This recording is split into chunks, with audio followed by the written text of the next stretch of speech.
உங்கள் வீட்டில் சேமியா உப்புமா பிடிக்காதவங்களுக்கு இப்படி ஒருக்கா செஞ்சு கொடுத்து பாருங்கள், கண்டிப்பாக பிடிக்கும்.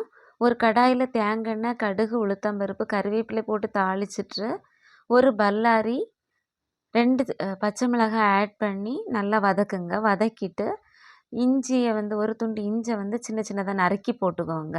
அப்புறமா ஒரு தக்காளியும் குட்டி குட்டியாக நறுக்கி போட்டு வதக்கிட்டு அது வதங்கினதும் 1/2 டீஸ்பூன் மஞ்சள் தூள், 1/2 ஸ்பூன் வத்தல் தூள், 1/2 ஸ்பூன் சிக்கன் மசாலா அல்லது மட்டன் மசாலா அல்லது கரம் மசாலா ஏதாவது ஒரு மசாலா ஆட் பண்ணி நல்லா வதக்கிட்டு 2 கப் தண்ணி ஊற்றி நல்லா கொதிக்க விடுங்க. கொதித்ததும் தேவையான அளவு உப்பு, 200 கிராம் சேமியா ஆட் பண்ணி மூடி போட்டு வேக விடுங்க.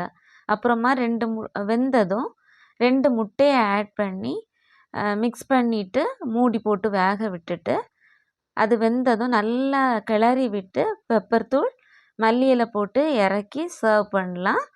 சிம்பிளாக சீக்கிரமாக செஞ்சு முடிச்சிடலாம். முட்டை சேமியா உப்புமா ரெடி. செஞ்சு பார்த்துட்டு கண்டிப்பாக கமெண்ட் பண்ணுங்கள், லைக் பண்ணுங்கள், ஷேர் பண்ணுங்கள், சப்ஸ்கிரைப் பண்ணுங்கள். Thank you friends.